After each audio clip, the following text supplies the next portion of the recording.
శ్రీ సచిదానంద సద్గురు సాయినాథ్ మహారాజ్ की जय। శ్రీ సచిదానంద సద్గురు భరద్వాజ్ మహారాజ్ की जय। గురుదేవ దత్త।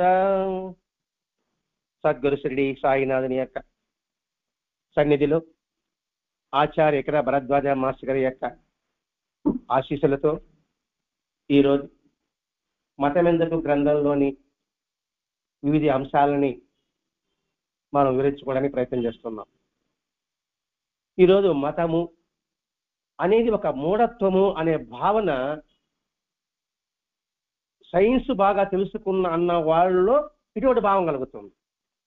సైన్స్ బాగా తెలుసు అనుకున్న వాళ్ళు, తెలిసిన వాళ్ళు కాదు, తెలుసు నాకు అనుకున్న వాళ్ళలో మతం ఒక మూఢత్వం అనిపిస్తుంది। రెండవది, మతంలోని మూఢనమ్మకాలని ద్వారా అనేక మంది ఆ మత విశ్వాసాన్ని స్వలాభానికి వాడుకున్నారు।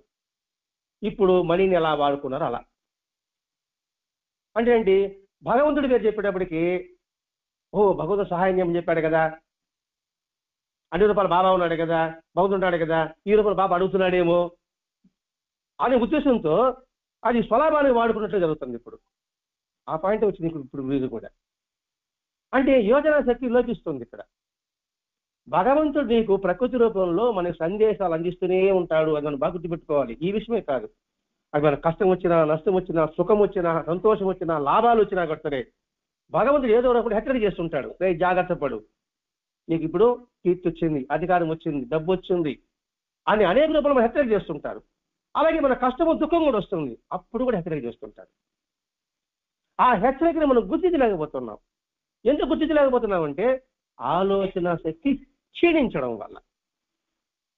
అందుకని ఆధ్యాత్మిక ఆలోచనని పెంపొందింపజేస్తుంది నిజమైన ఆధ్యాత్మికత। ఆ నిజమైన ఆధ్యాత్మిక కోసం మాస్టర్ గారు మతం ఎందుకు అందించారండి? ఎందుకు ఇంత గోళ అనిపిస్తుంది? ఒక పదికి పడింది, ఎందుకు ఇంత గోళ? మనకి దేవుడు ఉన్నాడు కదా, నమ్మున్నాడు కదా, బాబా నమ్మం కదా, ఇవంతా ఎందుకు అనిపిస్తే ఇది ఎందుకు అనుకున్నప్పుడు మాస్టర్ గారు ఎందుకు రాసి ఉంటారు?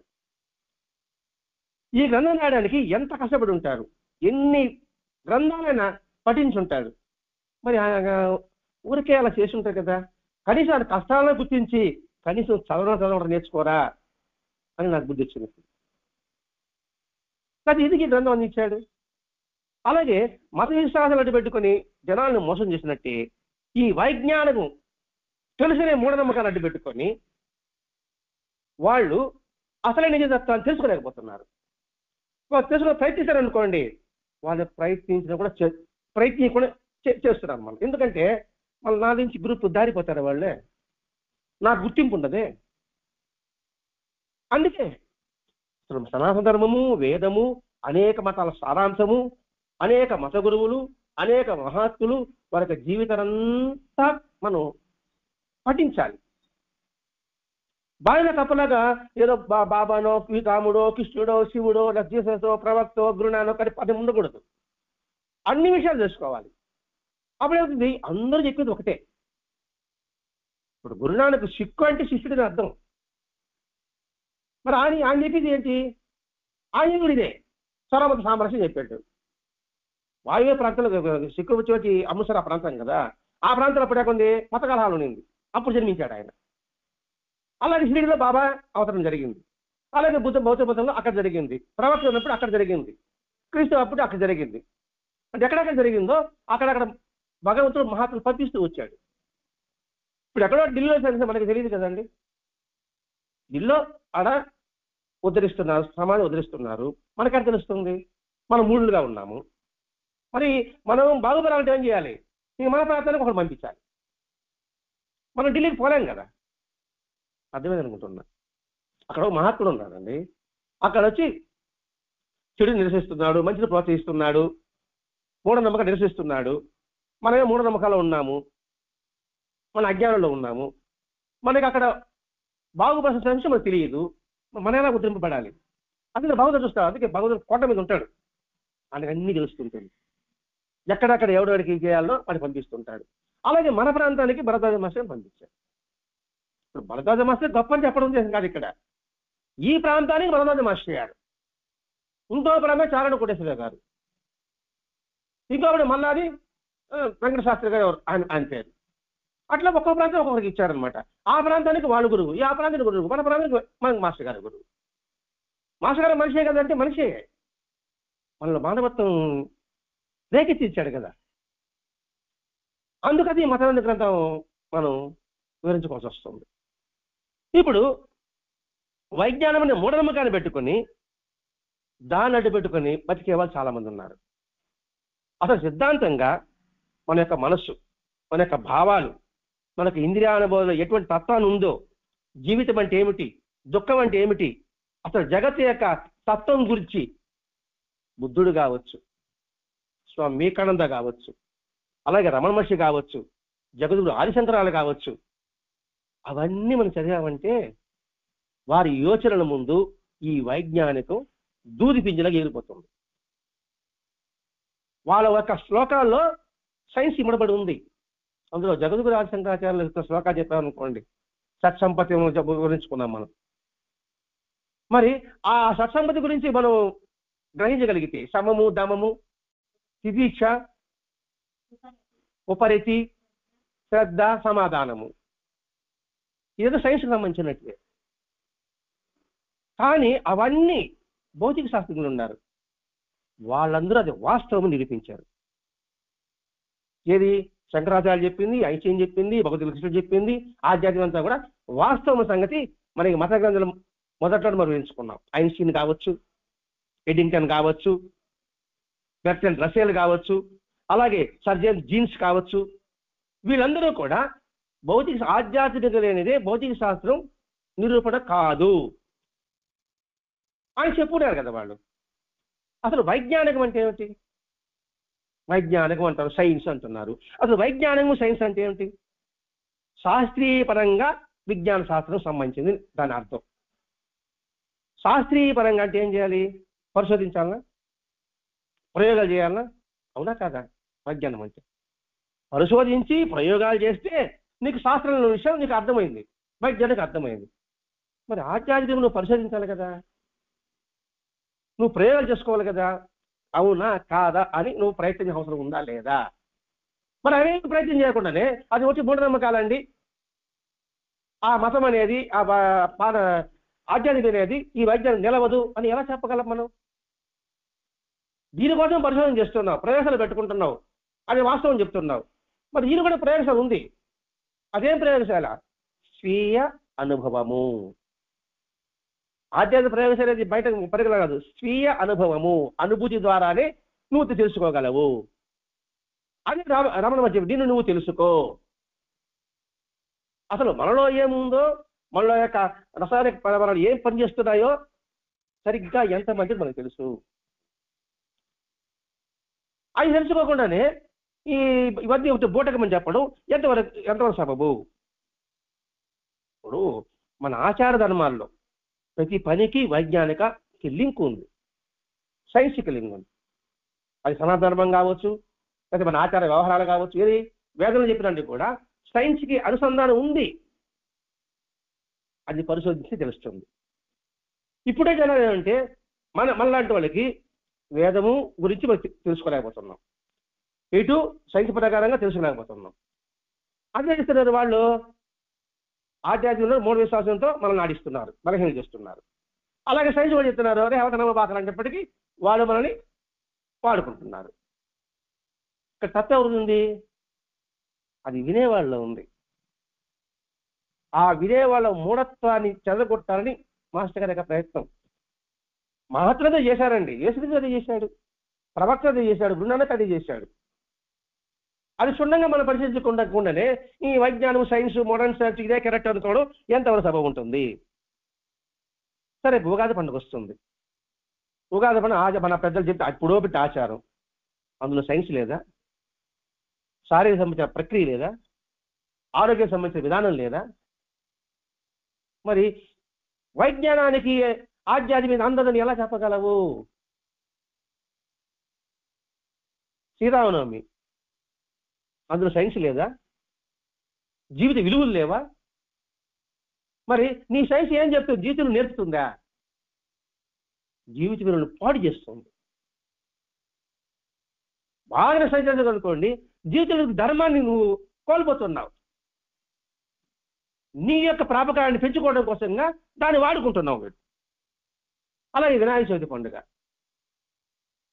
కృష్ణ జయంతి, దసరాలు, కార్తీక దీపోత్సవాలు, ఇందులో సైన్స్ లేదా? ఎందుకు కార్తీక దీపంలో మంచి దీపాలు పెట్టడం? వాతావరణం ఎలా ఉంటుంది? చలి వాతావరణం. మన బాడీకి సైక్యం కావాలి, వేడి కావాలి, శ్వాస సంబంధమైన వ్యాధులు వస్తుంది, అప్పుడే తుమ్ముడు దగ్గులు వచ్చేది. అందుకని స్వచ్ఛమైన మంచి నూనెతో దీపం పెట్టి ఆపగా మనం పీల్చితే ఊపిరితిత్తుల సంబంధ వ్యాధి లేకుండా ఉంటుంది. మరి అందులో సైన్స్ ఎందుకు లేదు? ఇంత కష్టపడండి భరద్వాజ మహర్షి గారు. అట్లాగే మన సాయి సాంప్రదాయాలు, మాచల సాంప్రదాయాలు కావచ్చు, బాబా చెప్పిన సిద్ధాంతంలో, మాచల చెప్పిన జీవిత విధానంలో ఎంతటి బోధ ముడిపడి ఉంది, అది ఎంతమందికి అర్థం చేస్తున్నారు? సత్సంగాలు చేసుకుంటున్నాం, మరి సాయి మాసగా చెప్పింది ఏంటి, బాబా చెప్పింది ఏంటి, వాళ్ళు చెప్పిందని ఎంతమంది గ్రహించాం? ఆ గ్రహించాలి కాబట్టి మాస్టర్ గారు సాయినాథ ప్రబోధ గ్రంథాన్ని అందించాడు. కొన్ని సాయినాథ ప్రబోధ గ్రంథం ఎంతమంది దాన్ని చదివాం, ఎంతమంది చదివింది గ్రహించాం, గ్రహించి అవగాహనకు వచ్చాం, అవగాహన వచ్చి ఆచరణకు పెట్టాం. వేళ్ల మీద లెక్క పెట్టాల్సింది. బాబా భక్తులు కొన్ని కోట్ల మంది ఉన్నారు, మాస్టర్ గారి అనుసరించే లక్షల మంది ఉండొచ్చు కాక. మరి ప్రబోధామృతం ఎంత? ప్రబోధామృతం ఒక సైన్స్ బుక్ అండి, వైజ్ఞానిక గ్రంథం. అది ప్రబోధామృతం అనేది వైజ్ఞానిక గ్రంథం, ఆధ్యాత్మిక వైజ్ఞానిక గ్రంథం అది.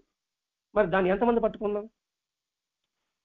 మరి దాన్ని పట్టుకుంటే ఆయన చెప్పిన విరుద్ధంగా ప్రవర్తిస్తూ సమర్థించుకుంటున్నాం. బాబా మీకు చెప్పాడు అరటిపండు తినమని, అది మీ వంటి సరిపోతుంది, అది నాకు అరటిపండు సరిపోదు. బాబా చెప్పాడు కాదండి మీరు అరటిపండు తిండి అని చెప్పితే అది ఎంత సబబుగా ఉంటుంది? నీకు ఎగ్జాంపుల్ చెప్తాను అంతే. ఆయన చెప్పాడండి, పలానా చెప్పాడు కదా, కాబట్టి ఏం చేసి తప్పేమిటి? అది వాడికి చెప్పాడు, అది వాడి శరీరానికి సంబంధించింది, వాడి మనసుకు సంబంధించింది అనేది మన సాంప్రదాయంలో కూడా తగులుతుంది. అందుకని అసలైన జీవితంలో తెలుసుకో. ఇప్పుడు భౌతిక శాస్త్రాలంతా కూడా బుద్ధుడు చెప్పిన వాడు ఏకీభవిస్తుంటే, ఈ రెంటిని ఎరుగుని ప్రజలకి ఏ రెంటి ఎరుగుడు? ఆధ్యాత్మికలో బుద్ధుడు చెప్పింది వాడు చెప్పి వినరు, తెలుసుకోలేకపోతున్నారు. ఇటు సైన్సా అసలు మనకు అర్థం కాదు. అందులో చేస్తున్నారు ఈ రెంటిని అర్థం కాదని మనల్ని దారి మళ్ళిస్తున్నారు. ఇప్పుడు అనుకోండి, మీకు ఆధ్యాత్మిక తెలియదు, సైన్స్ తెలియదు అనుకోండి, నేనేం చేస్తున్నాను? నేను మిమ్మల్ని డైవర్షన్ చేస్తున్నా. నేను డైవర్షన్ చేయడం నా నీతి ఉందా, సత్యం ఉందా, ధర్మం ఉందా, అది నేను ఆలోచించడంలే. మిమ్మల్ని మీరు శరీర మార్గంలో పోతుంటే కూడా సరే నేను దాన్ని డైవర్షన్ చేస్తున్నా.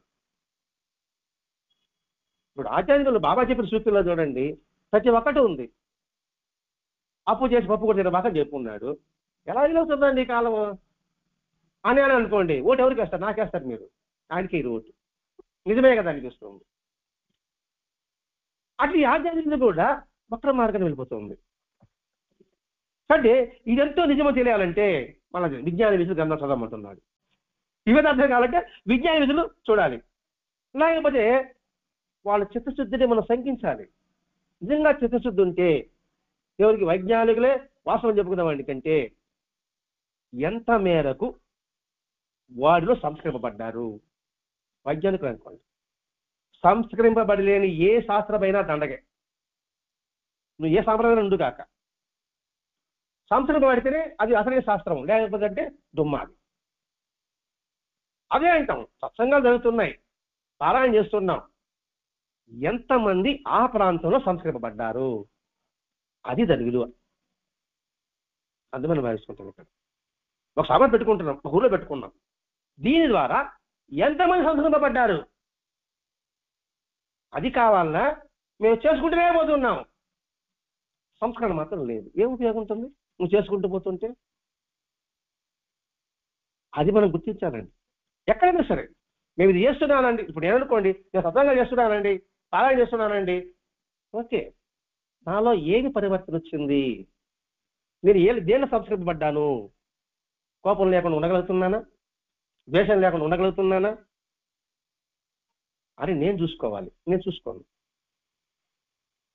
చెప్పడం వరకే నా డ్యూటీ. వాచ ఉంటుంది, చేతలు మాత్రం ఉండదు. పైకి మాత్రం శుక్రుడు చెప్పినట్టుగా ఉంటాను. అట్లాగని ఇప్పుడు ఆధ్యాత్మికత కావాలి, వైజ్ఞానికటి ఇలా మనిషిని నిర్వీర్యం చేస్తాను, ఆలోచించలే స్థితికి తీసుకొచ్చేస్తాను అన్నమాట ఇక్కడ. కాబట్టి సైన్స్ బాగా దృష్టి ఏంటి? వాడికి నిజమైన వైజ్ఞానిక దృష్టి ఏర్పడని వాళ్ళకి ఆలోచన లేదు. చెప్తున్నాను అనుకోండి, నిజమైన ఆధ్యాత్మిక చెప్పనాలు లేదు. ఇప్పుడు లౌకికం ఏది మనకు వస్తుందో దాన్ని చెప్పడానికి నేను ప్రయత్నం చేస్తున్నా. అట్లా అయిపోయింది ఈ వైజ్ఞానిక ఆయన్ని కూడా. ఇంకా చెప్పండి, బ్రెయిన్ వాషింగ్ పదవి ఉంటాం మనం. పదే పదే పదే ఒకేం చెప్తా ఉంటే దానికి వాడు అడాప్ట్ అయిపోతాడు. వాడు వాస్తవం నిలిచినప్పటికి కూడా సరే అదే వాడు నమ్ముడు. ఇది చాలా విషయం జరుగుతుంది అన్నమాట. అది గురువు విషయంలో కావచ్చు, లేదా భగవంతుని ఆరాధన విషయంలో కావచ్చు. అది గొప్పవాడు రాను గొప్పవాడు రాను గొప్పవాడు రాను గొప్ప చెప్తాను అనుకోండి, అదంతా మీరు విన్నారు అనుకోండి, ఇప్పుడు గొప్పవాడు కాదు చెప్పిన మీరు నమ్మరు. అదే మాకు అనుభవం వచ్చేసిందండి, వాడు గొప్పవాడే. ఒరే వాడికి వచ్చు నాకు పుట్టిన వాడికి వాడి మనసు వేరు అదే అదంతా సార్, మాకు పెద్ద అనుభవం వచ్చేసింది అని చెప్తున్నాడు మాస్టర్ గారి దగ్గర. ఈ పదం ఇందులాంటివే. బ్రెయిన్ వాషింగ్ వల్ల ఒకే విషయాన్ని పదే పదే చెబుతుంటే నిర్దిష్ట రుజువైన భావాలు వచ్చినప్పటికి కూడా వాడు వినడు, ఆలోచించాడు. లేదా పది వాడు చెప్తున్నాడు కదా అది కాదని పరిశీలిస్తాం. అవునా కాదని సంగతి ఇక్కడ వాస్తవం చెప్తున్నాం ఇక్కడ. కాబట్టి ఎంత వైజ్ఞానిక ఉద్దేశం నిజమైన తమ భావాన్ని అంటి పెట్టుకుని చెప్తుంటారు వాళ్ళు. నువ్వు ఎన్నైనా చెప్పు, తాను పెట్టే కుద్దడి మూడే కాళ్ళు, వాడిని మార్చలేవు నువ్వు. మూర్ఖుడిని అయినా మార్చగలమేమో కానీ మూడుని మాత్రం మార్చలేము. అందుకని పదే పదే తమ భావాలే కరెక్ట్ పెట్టుకుంటాడు. ఒకవేళ చెప్పును వీలు కాకపోతే ముఖం చాటేసి పక్కకి వెళ్ళిపోతాడు. వాళ్ళ దండకండి రారా పోదాం అండి, నాకు వెళ్ళిపోతాడండి.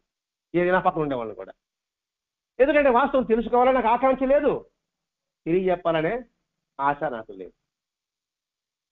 కాబట్టి కొంచెం యోచిస్తే ఇది ఎంత అసంబద్ధము, ఎంత అసాధ్యము అని మనం తెలుసుకోవాలి. అలాగే నా దగ్గర శిష్యులు ఉంటారు కదండి, తర్ఫీదు పొందుతా, వాళ్ళు ఏం చేస్తారంటే ఇంకో దగ్గర పంపిస్తున్నాం. అడగపోతాను అడగబాబాకరానైనా ఇక్కడ ఉండు, నువ్వు నాశనం అయిపోతావు అడిగిపోయినావంటే, నువ్వు వీడావంటే నువ్వు సస్తావు అని చెప్పాను. సస్తున్నట్టు గేమ్ చెప్పాలి, సత్తానంటే నా పక్కన కూర్చుంటారు. అలా చేస్తుంటారు. మరి వైజ్ఞానము అని చెప్పుకునే మేధావులకి ఇది ఎంత మాత్రకు సబబు? ఒకటే అండి, మా టోటల్గా ఉంటే జీవిత విలువలు లేని జీవితం వ్యర్థం. మరి జీవిత విలువలు ఏమిటి అసలు?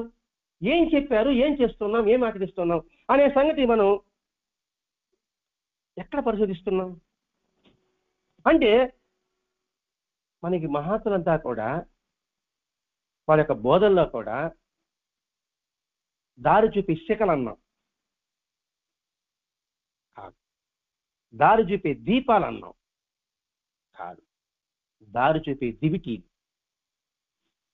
శిఖలకి, దీపాలకి, దివిటీలకి తేడా ఉందా లేదా? దివిటీలు బ్రహ్మాండంగా వెలుగుతుంటుంది. ఒక్క దివిటి కనీసం ఒక 100 దీపాలకి తార్కాణం చెప్పుకోవచ్చు. దీపశిఖలు నక్షత్రాలు ఒక దివిటికి కొన్ని వేల దీపశిఖలకి కావాలి. ఇందులో దివిటి ఎక్కువ వెలుగునిస్తుందా, దీపం ఎక్కువ వెలుగునిస్తుందా, శిఖ ఎక్కువనిస్తుందా? కాబట్టి ఏమిటి, మనం దారి చూపేది దివిటీలు, మహాత్ముల యొక్క వాక్కులు. ఏమిటి ఆ దివిటీలు? సత్యము, ధర్మము, న్యాయము, నిజాయితీ, నిరాడంబరత, అహింస, ఆత్మ నిగ్రహము, ప్రతికూలతని అనుకూలంగా చేసుకోవడము, ప్రతికూలతకి స్పందించగా ఉండడము, అవి దివిటీలు. ఇవన్నీ కూడా అందరు మహాత్ములు చెప్పుకున్నారా లేదా గురించుకోండి. మనం దివిటీలు పెట్టుకోకుండా దీపశిఖంలో అలా చూసుకుంటూ ఆ కాంతిలోని మినిమిరుగుల్లాగా ఉంటున్నాము. తర్వాత చీకటిలోని మనకి దృష్టిపోతున్నాము. నిరాశతో నిస్పృహలతో ఉంటున్నాము. నిరాశ నిస్పృహ జీవితానికి ఆశావాదిని పెంచుకోమని చెప్పేది దివిటి. మరి ఆశావాది పెంచుకోవాలంటే దానికి ఏమిటి? చాలా మంది మహత్తులు కొన్ని ఉదాహరణలు ఇచ్చున్నారండి. ఇప్పుడు మనం అటు విద్యార్థుల్లో కావచ్చు, మార్కులు తగ్గొచ్చినా, ర్యాంక్ రాకపోయినా నిరాశ. అదే మన పెద్దల్లో ఏదైనా పని జరగకపోతే నిరాశ. వ్యాపారం అనుకోండి, వాళ్ళు సరిగా జరగలేదు అనుకోండి, అబ్బా నా వల్ల వ్యాపారం కాదు అని వదులుకుంటుంటారు. మనం ఎలా ఉండాలి అని తాత మనవడు చెప్తున్నాడు. మనవడు ఇలా నిరాశపడినప్పుడు ఒక తాత చెప్తున్నాడు అనమాట. ఏం చెప్పాడంటే, ఒక కోడిగుడ్డు ఇచ్చాడు, కింద వేస్తే ఏమవుతుంది? పగిలిపోతుంది. ఒక బంగాళదుంప ఉల్లగడ్డ ఇచ్చాడు, కింద వేస్తే ఏమవుతుంది? పగలదు. సరే, కోడిగుడ్డుని వేడి నీళ్ళు వేయి, ఉర్లగడ్డని వేడి నీళ్ళు వేయి, కాఫీ గింజల్ని వేడి నీళ్ళు వేయి, బాగా మరగని. కోడిగుడ్డు ఏమవుతుంది? గిట్టిపడుతుంది. బంగాళదుంప ఏమవుతుంది? మెత్తబడుతుంది. కాఫీ గింజలు ఏమవుతుంది? నీరంతా కూడా కాఫీ రంగుతో మారిపోతుంది. ఇదిరా జీవితం అన్నారు. వేడి మూడికి వేడే. కష్టం అందరికీ ఒకటే. ఆ కష్టాన్ని తట్టుకుని నిలబడేది కోడిగుడ్డు, పగలలేదు. బంగాళదుంప మెత్తబడిపోయింది. అంటే కష్టం వస్తానే ఆ వేడి తగలుతానే సరిపోయింది అనమాట. కానీ కోడిగుడ్డు గట్టిగా ఉంది. కాఫీ గింజలు అనుకూలంగా మలుచుకున్నది, నీరంతా కూడా కాఫీ రంగు మారిపోయింది. వచ్చిన ప్రతి ఒక్క విషయం కూడా మనం అనుకూలంగా మార్చుకో. ఇదే జీవిత సత్యం కాదంటారా?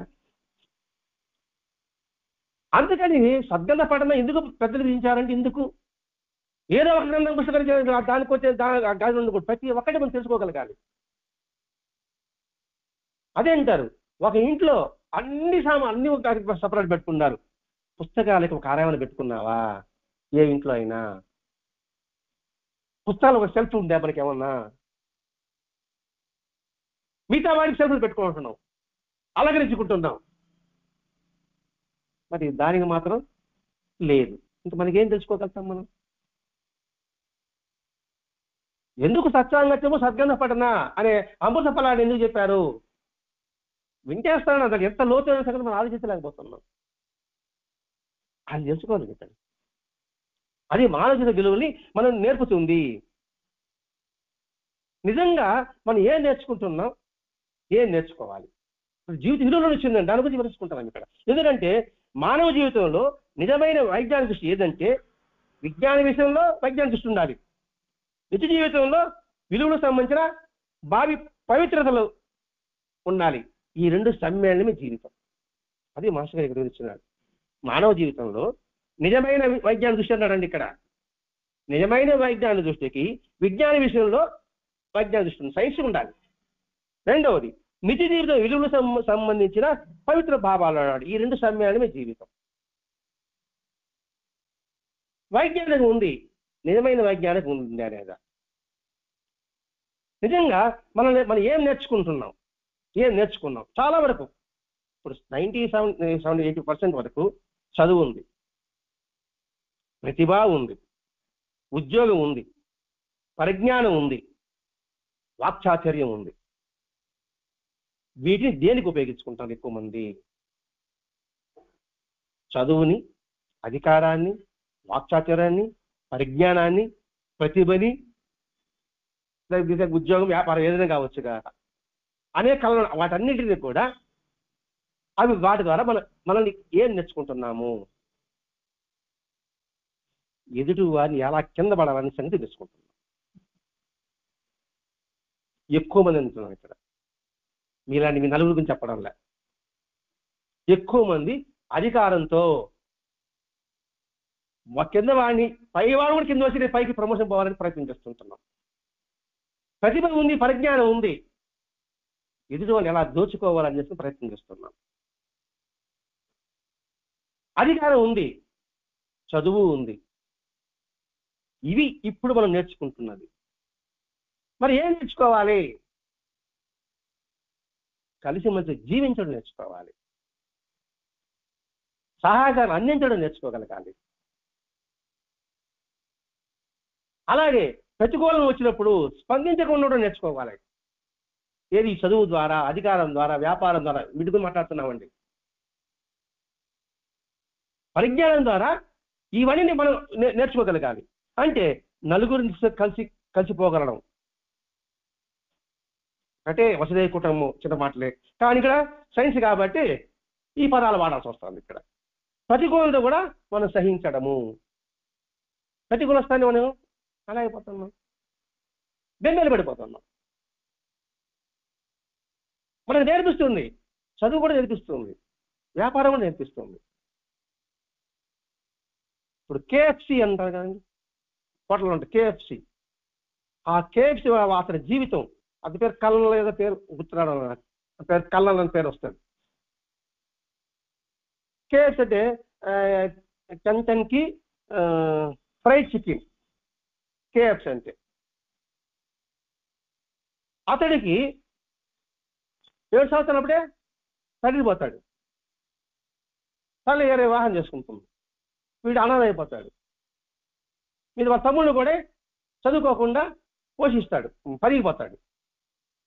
16 సంవత్సరాలు మిలిటరీ చేస్తాడు. అక్కడికి వచ్చిన తర్వాత 40 సంవత్సరాలు ఒక పెట్రోల్ బంక్ దగ్గర ఈ చికెన్ అంగడి పెడతాడు. ఫ్రెష్ చికెన్ కేఎఫ్సి అని, కంటన్కే ఫ్రెష్ చికెన్. ఇంగ్లీష్ నాకు తెలిసే కదా, నా దగ్గర ఇంగ్లీష్ అంత మాత్రం అయిపోయా. పెట్టిన తర్వాత 62వ సంవత్సరంలో అనేక దేశాల్లో ప్రాచుర్యం పొందాడు. ప్రతికూలతని సహించాడా, ధీటుగా మోటుకున్నాడా? అదే జీవితం. అది చిన్న చిన్న వాడికి మనం బెంబేలు పడిపోతుంటున్నాం. ఎందుకు బెంబేలు పడిపోవాలా? ఈ ఈ శరీరం ఉంటే నువ్వు ఏదైనా సాధించగలవు. అది చెప్తున్నాను ఇక్కడ. అటు వైజ్ఞానిక సైన్స్ కావాలా, ఇటు నిత్యజీవితంలో విలువలకు సంబంధించిన పవిత్రత కావాలి. తద్వారా ఏమొస్తుంది? ఆనందం ఉంటుంది, మానవత్వం ఉంటుంది, ప్రేమలని ఉంటుంది. అది వైజ్ఞానిక సమాధానం. ఇవన్నీ లేకొని అవసరం లేని భావాలు అనుకుంటే అది నిజమైన వైజ్ఞానికం కాదు. జీవితంలో లేని వైజ్ఞానికమే కాదు. కాబట్టి ఆ విలువలు మనిషి ఉదయంలో వికసించినదే. ఈ నాస్తికవాదులు, హేతువాదులు వారు చెప్పేది ఏది? నిష్ప్రయోజనమే. వాళ్ళు చెప్పేది నిష్ప్రయోజనమే. గతవారం చెప్పుకున్నాం, మనసులో శారీరక భావాల వల్ల ఆధ్యాత్మికత వాడు అలా ముద్దుగా ఆలోచిస్తుంటాడు అనుకుంటారు. మరి నాస్తికవాదులు కూడా వాళ్ళ శరీర ప్రక్రియ అదే కదా. వాళ్ళ దేశం ఉందన్నావు మతంలో, మరి నాలో ఒకటి దేశం ఉంది కదా. ఏది? నాస్తికవాదుల్లో కూడా ఏమని? మీరు బాగుపడిపోతాడు, రే నువ్వు మీరు బాగుపడకూడదు అని దేశం నాకు ఉంది కదా, నాలో ఏర్పడుతుంది కదా. మరి నాలో ఏర్పడుతుంది, వాళ్ళు ఏర్పడుతున్నప్పుడు ఒకటి విమర్శించుకోవడం ఏమిటి అని గత వారం వివరించుకున్నాం. అది జాగ్రత్తగా వినాలండి. ఇది అర్థమయ్యేలా చెప్పడానికి ప్రయత్నం చేస్తున్నాం. కాబట్టి ఇక్కడ పని ఏంటి? ఏం నేర్చుకుంటున్నాం, ఏది నేర్చుకోవాలి? ఇలా ఆలోచిస్తే, ఇవి ఆచరిస్తే, ఇలా ఆలోచించాలి, ఇవి ఆచరిస్తే జీవితం ఎలా ఉంటుంది? అద్భుతంగా ఉంటుంది. ఈ మాట వచ్చింది, ఇలా ఆలోచిస్తే ఇవి ఆచరిస్తే అనే పదం చిన్న వీరభద్రుడినే వస్తుంది. ఆయన అంటాడండి, నీ శిల్పానికి నీవే అన్నాడండి. నీ శిల్పానికి నీవే, నా శిల్పానికి నేనే. అంటే ఈ శిల్పం బాగా చెప్పడానికి కారణం నేనే. ఇది రోమన్ చక్రవర్తి ఉన్నారండి, మార్కస్ అరీలియస్ అనే ఒక అతను, రోమన్ చక్రవర్తి. అతడు తన భావాలంతా కూడా రాశాడు. ఇప్పుడు మనం చెప్పుకుంటున్నామే జీవిత విలువల గురించే. దాన్ని ఒక మెడిటేషన్ బుక్తో రాశారు ఇంగ్లీష్లో. దానికి అనువాదం చేశాడు ఈ వాటిరేవు చిన్న వీరభద్రుడు, నీ శిల్పి నీవే అని. అది మెడిటేషన్ పదంతో పుస్తకాలు రిలీజ్ అయ్యాయి. అని చెప్పి ఇది విధి విధానమే. నువ్వేం నేర్చుకున్నావు, ఇంట్లో ఏం నేర్చుకోవాలి, ఇప్పుడు వివరించుకున్నాం కదండి. అంటే ఇది ఇక్కడ మెడిటేషన్ అంటే ఏంటి, మన మధ్యలో ధ్యానం అనుకుంటున్నాం. ఆయన రాసిన గ్రంథంలో మెడిటేషన్ పేరు పెట్టాడయ్యా. అంటే ఏంటి, ధ్యానం అంటే ఎదుగుతో ఆయన చెప్పిన వాటిలో నువ్వు ప్రయాణం చేయరా అని దాని అర్థం అది. మరి ఇంతటి భావాలు భరద్వాజ మాస్టర్ గారు ఎన్ని వైజ్ఞానికంగా పరిశోధించి మనకు అందించుంటారు చెప్పండి. కాబట్టి అలా చేసిపోతే సందర్భోచిత ప్రకారంగా ఎరగని గుడ్డి వైజ్ఞానికులు వైజ్ఞానిక యోచనను విలువల విషయంలో మానవతను కోల్పోతున్నారు. వాళ్ళు గుడ్డి వైజ్ఞానికం అని చెప్పున్నాడు. అంటే జీవితంలో విలువల రంగంలో కేవలం వైజ్ఞానిక యోచన చాలదు. ఇప్పుడు వైజ్ఞానికం అంటే ఏం చెప్పిన శాస్త్రం అన్నాం కదండి. అంటే పరిశోధించి ప్రయోగాలు తెలుసుకోవాలనుకున్నామండి. మరి గణిత శాస్త్రం ఏం ప్రయోగాలు చేశారు? ఇంకా ప్రయోగాలు దానికి ఏమన్నా ల్యాబొరేటరీస్ ఉన్నాయా? సామాజిక శాస్త్రానికి ల్యాబొరేటరీస్ ఉన్నాయా? ప్రకృతి శాస్త్రానికి ఏమైనా ల్యాబొరేటరీస్ ఉన్నాయా? అంటే వాతావరణం మనం ప్రకృతిని చూస్తాం. మరి వైజ్ఞానికం అది కాదా? అర్థమైంది. బాగా లోతుగా చూడాలి. ఇక్కడ పరిశోధన ప్రయోగాల ద్వారా వైజ్ఞానం అంటున్నారు కదా, మరి గణిత శాస్త్రం ఏ ప్రయోగశాల పెడుతున్నా దాన్ని ఇట్లా ఆలోచించామనుకోండి అసలు తత్వం మనకు బోధపడుతుంది. అందుకనే మాస్టర్ తెలుస్తున్నాడు ఇక్కడ. అలా తెలుసుకోకుండా గుడ్డిగా నమ్ముతూ ఈ పెద్దలు అన్ని రంగాల్లో అమానుషంగా ప్రవర్తిస్తూ సాంఘికలో కల్లోలాన్ని సృష్టిస్తున్నారు. కాబట్టి ఇక్కడ వైజ్ఞానిక రంగంలో విలువలకు తావులేదు. విలువలు ఉండవు దాంట్లో. ఇప్పుడు వైజ్ఞానిక విలువ అంటే ఇజ్రాయెల్ ఎందుకు జరుగుతాయండి? అమెరికా ఎందుకు ప్రోత్సహిస్తాయండి? అనవసరంగా అదే ఊరు దాని మీద దాడి జరుగుతున్నాయి కదండి. మరి విలువ ఉందా? వాడి మానను బతుకుతున్నాడు కాదు, నీ ఆస్తి నాకు కావాలి, నా అదిలో నువ్వు ఉండాలి. మరి అది జీవిత విలువ అంటారది. అందుకని మాస్టర్ మతం ఎందుకు గ్రంథాన్ని ఇచ్చాడండి మనకి, మనం తెలుసుకోవడానికి. దీని జోలికి ఎవరు పోరు. ఎందుకంటే విలువ నేర్చుకోవాలనే. విలువ నేర్చుకుంటే నా బడ్డీ సాగదే, ఈ సమాజంలో నేను పేరు పేరు తీసుకురాలనే అని ఉద్దేశం అండి ఇక్కడ. కాబట్టి ఏ రంగానికి తగినట్టు ఆ రంగంలో వర్తించకపోతే వ్యక్తిగతం సాంఘిక జీవితం కల్లోలమైపోతాయి. అంటే ఏ రంగంలో ఉన్నదో దానికి మనం అన్వయించుకోగలగాలి, ఆ ప్రకారం మనం జీవించగలగాలి. చెప్పుకుంటే అర్థమవుతుంది. సింపుల్గా అయితే మనం భగవంతుడు ఏ పరిస్థితిలో ఉంచితే ఆ పరిస్థితిలో నువ్వు ఉండాలి. ఇప్పుడు ఇక్కడికి వచ్చామండి, చెమట పడతా ఉంది, సత్సంగం జరగాలి. మరి ఫ్యాన్ ఎందుకు వేసుకోలేదు? చెమట పెట్టినా సరే ఆ ఫ్యాన్ వేసుకుంటే రికార్డింగ్లో ఇబ్బంది వస్తుంది, నువ్వు ఫ్యాన్ వేసుకోలేదు. ఇక్కడ అడ్జస్ట్ అవుతుందా లేదా? చెమట పట్టి ఇబ్బందికరం అండి, ఫ్యాన్ వేసుకుంటామంటే ఇక్కడ ఇబ్బంది అవుతుంది. అంటే సందర్భానుసారంగా అడాప్ట్ అవ్వడం, యాక్సెప్ట్ అవ్వడం, ఇవన్నీ అలవర్చుకోగలగాలంటే. అలా లేకపోతే మొత్తం అలకలమైపోతుంది.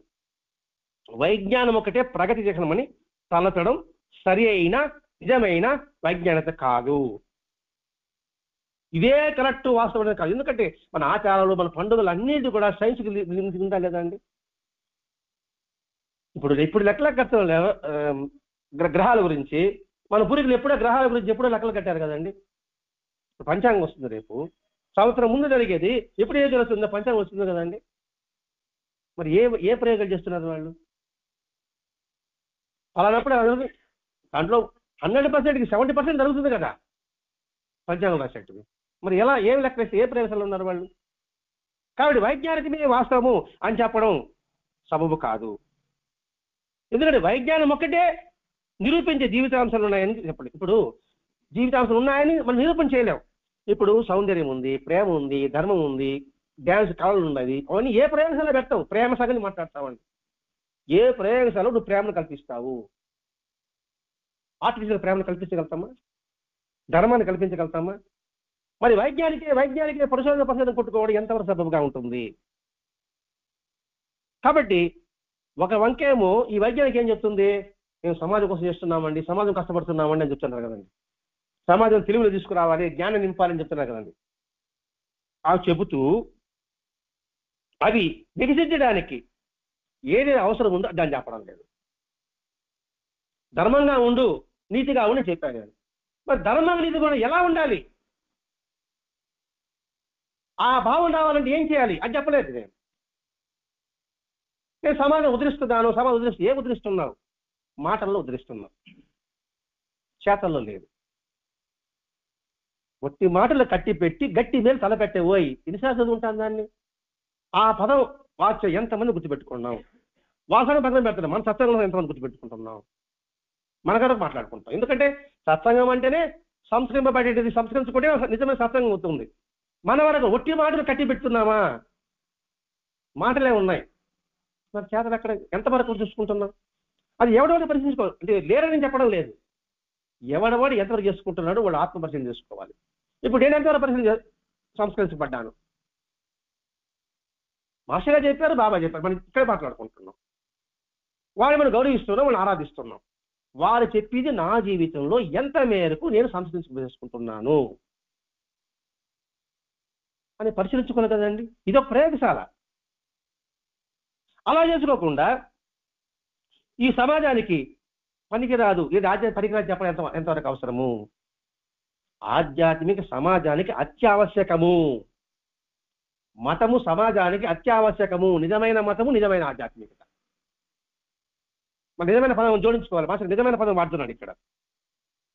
అలా కాకుండా మనసు వికసించడానికి పనికొచ్చే దాన్ని పక్కన పెట్టి ఆధ్యాత్మిక ఒక గుడ్డి నమ్మకము అని నిరసించడము, అది ఏమి వైజ్ఞానికత? ఇప్పుడు వైజ్ఞానికత అనుకున్నావు, పరిశోధన ప్రయోగం అనుకున్నావు. నువ్వు ఆధ్యాత్మిక ప్రయోగించుకోకుండా జోలికి బాబాకండి అంటే ఎలా ఉంటుంది? అది ఏమి నిజమైన వైజ్ఞానిక అవుతుంది? కాబట్టి నిర్దిష్టమైన ఆధ్యాత్మిక జ్ఞానంతో కూడిన వైజ్ఞానికత మనకు కావాలి. ఆధ్యాత్మిక జ్ఞానంతో కూడిన వైజ్ఞానికత కావాలి. భాషలో చూడండి, ఆధ్యాత్మిక కూడిన వైజ్ఞానికత కావాలి. వైజ్ఞానికత ఏం చెప్పుకున్నావు? వైజ్ఞానికత అంటే పరిశోధన ప్రయోగము. ఆధ్యాత్మికలో కూడా పరిశోధన ప్రయోగం చేయాలి నువ్వు. లేకపోతే మూఢ విశ్వాసాన్ని వాస్తవం అనుకుంటున్నావు. ఆధ్యాత్మిక అడ్డు పెట్టుకొని ఎంతమంది ప్రజల యొక్క బలహీనతను సొమ్ము చేసుకుంటున్నారు. నీలో పరిశోధన ఉందనుకోండి, ప్రయోగం ఉందనుకోండి, దాని గురించి నువ్వు విచారిస్తావు, విచారించు. కాబట్టి ఆధ్యాత్మిక కూడా చూడే, నిర్దిష్టమైన ఆధ్యాత్మిక జ్ఞానం ఒకటే చాలు, దాంతో పాటు వైజ్ఞానిక కూడా కలుపుకోబడుతున్నాడు. ఒక చేత్తో శబ్దం రాదు, రెండుతో శబ్దం వస్తుంది. ఈ రెండు కలిస్తేనే నిజమైన జీవితంలో నీకు అర్థమవుతుంది. ఈ ఒక కథ చెప్పుకోండి, ఆధ్యాత్మిక కూడా వైజ్ఞానికత కావాలి. వైజ్ఞానికత అంటే ఆలోచించే తత్వం కావాలి. ఎవడో చెప్పాడు, వాడు ఏదో వేషం వేసుకున్నాడు, చెప్పి నిజమే అవుతుంది, అట్లయిపోయింది ఈ ఆధ్యాత్మిక ప్రపంచం అంతా కూడా. అదే బయట లాగాలంటే ఎవరు రావడం లేదు. బయట పడండ్రా ఆలోచించడానికి ఎంతమంది వస్తున్నారో చెప్పండి. వాడు చుట్టూ తిరుక్కుంటూ కూర్చున్నారు వాళ్ళు. వాడు పానీయుడు. లేకపోతే ఎన్నో గ్రూపులు ఎందుకు తయారవుతాయండి? అవగాహన లేకపోవడం. రామకృష్ణ మఠం ఉంది, ఎన్ని గ్రూపులు ఉన్నాయి? ఒకే గ్రూప్, అది ఒకే గ్రూప్ అంతే. మరి ఆ విధంగా మనకి సాంసం ఎందుకు లేకుండా పోతుంది అంటే ఎవరికి వాడు ప్రాపకం చేసుకోవడం, గుర్తింపు కోసం పాకులాడుతున్నారు. స్వామి వివేకానంద సేవ విషయంలో వివేకానంద పేరు పెడతామన్నారండి. రామకృష్ణ మఠం ఒకటి, రామకృష్ణ సేవాదాలు ఒకటి ఉంది. రామకృష్ణ మఠం అనేది ఆధ్యాత్మికం అనేది, సేవ అనేది సర్వీస్ వస్తుంది. ఆ సర్వీస్ ప్రారంభించింది వివేకానందుడు. అప్పుడు వివేకానంద పేరు పెడతామన్నారు. ఆయన పేరే ఉండాలి. మరి వివేకానంద పొగుడుతున్నాం, రామకృష్ణ ఆరాధిస్తున్నాం, వాళ్ళు ఇంచుమించు 100% సక్సెస్ అవుతున్నారు. మనం బాబాని ఆరాధిస్తున్నాం, మాస్టర్ ఆరాధిస్తున్నాం, మనం ఏం సక్సెస్ అవుతున్నాం? ఇవన్నీ ఎందుకు చెప్పుకున్నా చెప్పండి? నిజమైన నిర్దిష్టమైన ఆధ్యాత్మిక జ్ఞానంతో కూడా వైజ్ఞానికత కావాలి అనే దానికి వివరించుకుంటున్నామండి. చిత్రం ఏమంటే మానవుల్లో కనిపించే విజ్ఞాన పిపాస చాలా విలువల కోవకు చెందినది. ఆ విలువలు గుర్తించలేని వారు కూడా వాచా నినాదాలతో, ఆ విలువ గుర్తించలేని వారు కూడా వాచా నినాదాలతో వైజ్ఞానికులు ప్రబోధిస్తూ నిత్య జీవితంలో కృషి చేయకుండా నిరాకరిస్తూ ఇటు విద్యారంగాన్ని, ఇటు సమాజాన్ని, ఇటు ఆధ్యాత్మికతని బీపత్సం చేస్తున్నారు. బీపత్సం అంటే ఏంటి? నాశనం అంటే పోతుంది. బీపత్సం అర్థం కాలేక చేస్తున్నారు అంటే అటు పోనీరు ఇటు పోనీరు. ఇది నాకు బాగా అనుభవము మాస్టర్ గారు చెప్పడం. అంటే ఎంతగా చూసుంటారు మాస్టర్ గారు? ఎన్ని ఆశ్రమాలు చూసుంటారు, ఎంతమంది స్వాములు చూసుంటారు, ఎంతమంది సైంటిస్టులు కలిసి ఉంటాడు. అంటే ఇక్కడ ఏంటంటే వాస్తవం తెలిసినప్పటికీ కూడా వాస్తవం చెప్పడానికి నిరాకరిస్తున్నారు. ఎందుకంటే అహం. ఇదే మాస్టర్ సాయినాథ్ ప్రబోధామృతంలో 12వ పేజీలో మనం ఒకసారి ఒక మెసేజ్ పెట్టాము. అందులో విషయాన్ని నువ్వు నిజం చెప్పినా వాళ్ళు ఒప్పుకోర్రా అన్నాడు. అదే రాశాడు. ఒప్పుకుంటే వాళ్ళ బలహీనత బయటపడుతుంది. ఒకవేళ చెప్పినా అనుకోండి, నీ మీద దేశం పెంచుకుని నిన్ను నాశనం చేస్తారు. ఈ పదంలో రాశాడు మాస్టర్ గారు 12వ పేజీలో. మరి దాన్ని అర్థం చేసుకున్న వాడి ఆయన విరుద్ధంగా నేను కార్యక్రమాన్ని పెట్టగలనా? అందుకే ఒక ఆయన నువ్వు చేసేది తప్పు అని చెప్పాము మనం. డోంట్ కేర్ అన్నాడు, మెసేజ్ పెట్టాడు. అప్పుడు దాని సమాధానం ఈ ప్రబల సమాధానం పెట్టాం. ఏమని? వాళ్ళు చెప్పిన వినర్రా, ఒప్పుకోర్రా అని మెసేజ్ పెట్టాం. దాంట్లో ఆయన తగ్గిపోయి ఇది నా వరకే అన్నాడు. మనం ఆ తర్వాత ఇవన్నీ కూడా ఫేస్బుక్లో పెట్టబాకండి, మనం మాట్లాడుకోవాలి అన్నారు. అంటే ఏంటి అర్థం చెప్పండి? ఫేస్బుక్లో పెట్టబాకండి ఇంత వాస్తవం తెలిసిపోతుందా? జనాలు తెలిసిపోతుందా? అర్థం అనుకుంటున్నాను. ఇప్పుడు దీని పేరుకి మనం జరిగిన దానికి వివరణ తీసుకుంటున్నాం. అది మన సమ్మేళనం కూడా ఒక ఆయన అన్నాడు ఇవన్నీ కూడా సామాజిక మాధ్యమాలు పెట్టకూడదు అని మీటింగ్లో. ఎందుకంటే ఆయన చేస్తుంటాడు కదా. అందుకే ఆయన సమర్థించాలి, ఇంకో ఆయన సమర్థించాలి కదా. అందుకే సత్యవాది లోక విరోధని మాస్టర్ గారికి బాగా చెప్పిన ఉద్దేశం అదండి. కాబట్టి ఇక్కడ ఏం చేయడు ఎందుకంటే నాకు అనుభవం మా మాస్టర్ గారు చెప్పారు కాబట్టి. ఈనాడు సమాజంలో వైజ్ఞానిక పేర ఇంత జరగడం ఎంత కీడుతుందో నిజమైన వైజ్ఞానికి తెలియడం లేదు. కారణం ఏమంటే జిజ్ఞాస లేకపోవడమే. చెప్పేవాడికి లేదు, వినేవాడికి లేదు. అసలు జిజ్ఞాస విలువ ఎంతో తెలుసుకోలేకపోతున్నాం. ఇప్పుడు భగవద్గీత కావచ్చు, అనేక వేదశాస్త్రాలు కావచ్చు, బైబిల్ కావచ్చు, క్రీస్తు బోధనలు కావచ్చు, మహమ్మదుల వారి బోధనలు కావచ్చు, బుద్ధుడు, జైనుడు వంటి వారి బోధనలు చూస్తే ఇది రాశాడు మాస్టర్ గారు. ఇక్కడ మానవ జీవితానికి అవసరమైన విలువలు సంపూర్ణంగా వికసింపజేసుకోవడమే నిజమైన మత జీవిత సారమని ఉద్బోధిస్తున్నాయి. ఈ ఒక్కరే అన్ని మతాల సారాంశం. మరి మతం వచ్చి పీడి చేస్తుంది, వేషాలు పెంచుతుంది అని చెప్పడం ఎంత సబబుగా ఉంటుంది? మానవ జీవితాన్ని మళ్ళా చెప్పుకుంటానండి, మానవ జీవితానికి అవసరమైన విలువలను సంపూర్ణంగా వికసింపజేసుకోవడం. పదాలు మనం పట్టుకోవాలి ఇక్కడ. విలువలు వికసింపజేసుకోవడం, సంపూర్ణంగా వికసింపజేయడం కోసం అదే నిజమైన మత జీవితం అని బోధించాయి. సంపూర్ణంగా వికసింపజేసుకోవాలి. మొగ్గగా ఉంటే ఏ ఉపయోగం ఉంటుందండి? పిండిగా ఉంటే ఏ ఉపయోగం ఉంటుందండి? అది పరిపూర్ణం అవ్వాలి. ఈ మానవ జీవితం పరిపూర్ణం కావాలి. వింటున్నాం, చదువుతున్నాం, మరి వికసించలేకపోతే అది నిజమైన ఆధ్యాత్మికత ఎలా అవుతుంది? నిజమైన మతం ఎలా అవుతుంది? వాళ్ళు ఏం చెప్పారు? వికసింపజేసుకోండి. మరి మొక్క వికసింపజేయాలంటే ఆ మొక్కని ఎంతగా సంరక్షించాలి? అలా సంతరించుకోవడం కోసమే సత్సంగం పారాయణ పెట్టాడు మాస్టర్ గారు. చీడపీడ పురుగు పట్టకుండా. ఇంతటి విధానం ఇంతటి కృషి ఉందండి. చాలా కష్టపడ్డాడు పాప మాస్టర్ గారు. పిచ్చోడు కాకపోతే ఎందుకు ఇవన్నీ? ఎవడంటాడు చెప్పండి? పుస్తకం ఎవడు నేర్చుకుంటాడు చెప్పండి? ఎవడు నేర్చుకున్నా నేర్చుకోకపోయినా నాకు భగవంతుడి జ్ఞానాన్ని నేను పంచాలి. అది మాస్టర్ గారి యొక్క ధ్యేయం. మహాత్ముడు ధ్యేయం అంటే అదేనండి. నాకు ఇచ్చిన జ్ఞానం పెట్ట ఎవడో ఒక్కడు పట్టుకున్నా కూడా నా జన్మధన్యం మనం గ్రహించవలసింది. కాబట్టి ఇక్కడ నిజమైన సాత్విక లక్షణాలు లేకుండా, మన సత్వగుణాలు లేకుండా యజ్ఞము, దానము, తపక్రమలను సరైన రీతిన ఆచరించే ఫలితాన్ని నువ్వు పొందలేవు. సత్వగుణం లేకుండా, ఇప్పుడు విలువలు చెప్పుకునే అది లేకుండా నువ్వు ఎన్ని యజ్ఞాలను చేయి, ఎన్ని దానాన్ని చేయి, తపస్సులను చెయ్యి, అది నిరర్థకమని భగవద్గీత కృష్ణుడు చెప్పుకున్నాడండి. భగవద్గీత అండర్స్టాండ్ పెడతా, కానీ దాంట్లో ఉన్న విషయాన్ని మాత్రం నేను గ్రహించలేకపోతున్నాను. ఇప్పుడు సాంకేతిక నైపుణ్యము, బలము ఏం చేస్తుంది? మానవ వినాశానికే ఉపయోగపడుతుంది. ఇప్పుడు మనం చూస్తూనే ఉన్నాం. ఎక్కువగా మానవ ఇప్పుడు చెప్పుకున్నాం, ఉద్యోగం ఏం చేస్తున్నావు, ఏం చెప్పేది నిన్ను ఎదురునికి తొక్కడానికే కదా.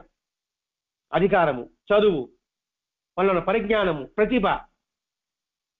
నేను బాగా సత్యంగా చెప్పాలండి, నాకు ప్రతిభ ఉందండి, నేను ఇంకొకటి ఎదగదీను. అవునా కాదా? మరి నా సత్యంగా నాకు ఏమనిపించింది? ఇంకొకటి ఎదగనీయకుండా చేయడానికా? ఇంకొకటి ఎదగాలి. అది శంకరాచార్య బుద్ధి అందరూ చేసింది అదే. కాబట్టి ఎదిగే విధానం మనకి సత్సంగం నేర్పుతుందండి. సత్సంగం విలువ మనం ఇంకా సరిగా అర్థం చేసుకోలేకపోతున్నాం. ఈ అవకాశం చేజారితే మనం తిరిగి రాదు. ఇది మాత్రం 100% సత్సంగం నేను చెప్పే సత్సంగం కాదండి, నేను చెప్పేది అనుకోపోతారు.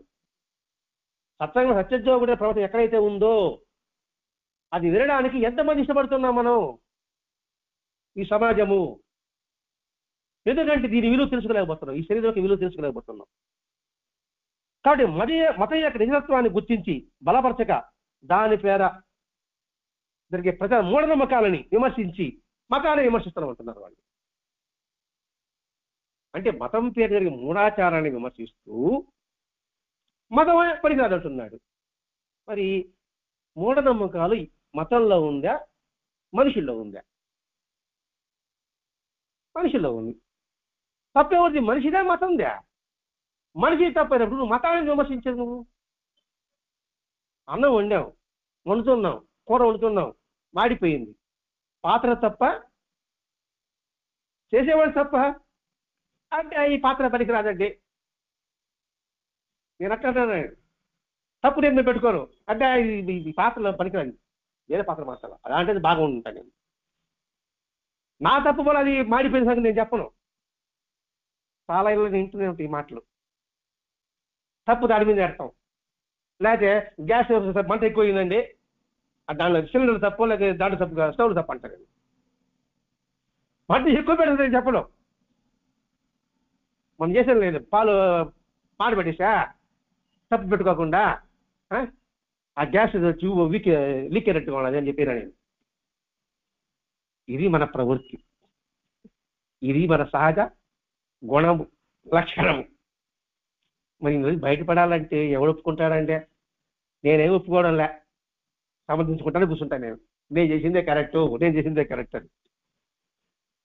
కాబట్టి ఇటు విలువలు కానీ, అంటే మతాన్ని విమర్శిస్తూ నటించడం, ఇటు విలువలు కానీ వైజ్ఞానిక దృష్టి కానీ బలపడ్డవారు చేసేది కాదు.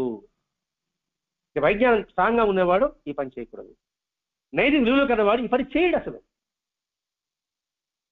ఎక్కడ బలహీనత ఉందో దాన్ని కొడతాడు ముందు. ఇప్పుడు ఒక చెట్టు ఉందండి, పురుగు పట్టాయి. దేనికి పురుగు పట్టిందో దానికే మనం మందు కొడతామా, మొత్తం చెట్టు అంతా మొత్తం కొట్టేస్తామా? అంటే చూస్తాం ఏ పక్క ఉంది, ఏ రమ్ము ఉంది, దాని వరకే మనం స్ప్రే చేస్తాం. అది బాగోపోవాలని సంగతి. సరే, దాని పక్కన పెడతాం. మనిషికి ఉందనుకోండి, తలనొప్పి ఉందనుకోండి, తలనొప్పికి మాత్రం మనం ఎక్కడ వేయాలి? తలనొప్పికి సంబంధించిన వేయాలన్నా వేరే వేయాలన్నా?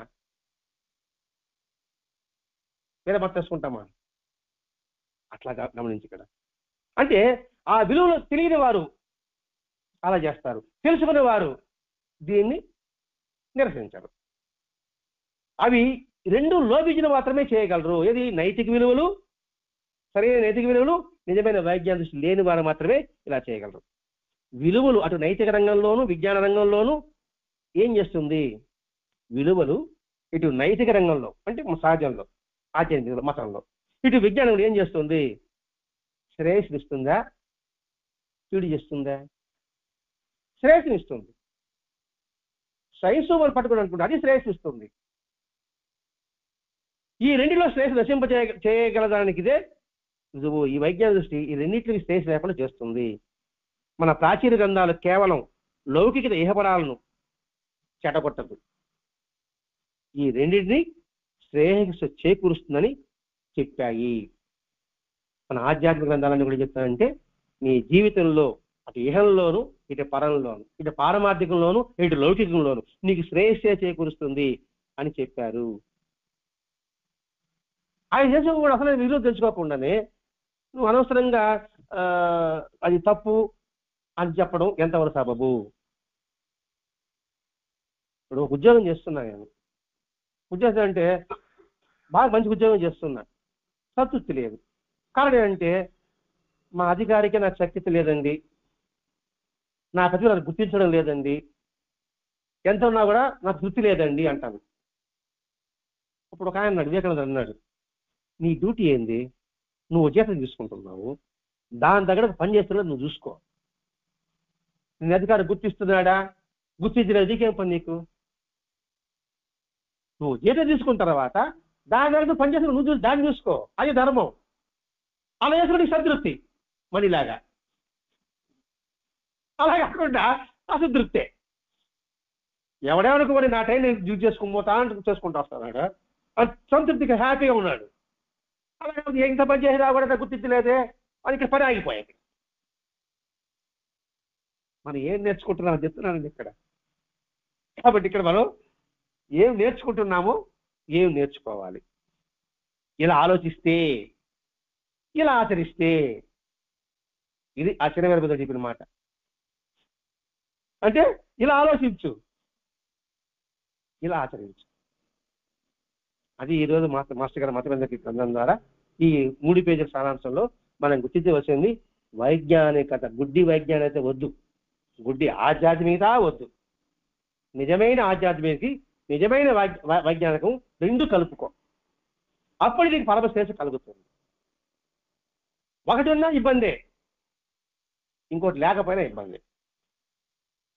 రెండు చేతులు ఉంటేనే శబ్దం ఎలా వస్తుందో ఈ ఆచార్యులు కూడా ఆలోచించే తత్వం కావాలి, ఆచార్య విలువలు తెలుసుకోవాలి. ఈ 2 వాక్యాలే ఈరోజు సత్యం. ఇది గుర్తించగలిగితే ఈ మతమెందుకు గ్రంథం ఎందుకు మాస్టర్ గారు ఎందుకు కష్టపడ్డా, ఎందుకు తపన పడ్డా, ఇన్ని గ్రంథాలు పరిశోధించి మనకు అందించాడా. పుస్తకం 70 పేజీలే కావచ్చు కాక, కానీ ఈ 70 పేజీల కోసంగా ఆయన 8 సంవత్సరాలు కష్టపడి ఉంటాడు. ఒక పాంప్లెట్ రాయడానికి మనకి తలమునకలు అవుతుంది. మరి ఇన్ని గ్రంథాలు చదివి ఆయన అందించాడంటే ఎందుకోసం?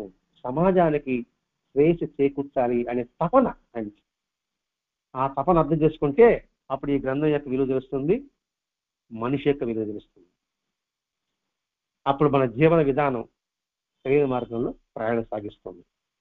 అందుకు ఈ గ్రంథం మనకి ఎంతో ఉపయోగపడుతుంది. స్వస్తి. శ్రీ సచిదాన్ సద్గురు సాయినాథ్ మహారాజ్ की जय. श्री सच्चिदानंद सद्गुरु भरद्वाज महाराज की जय. गुरुदेव दत्त.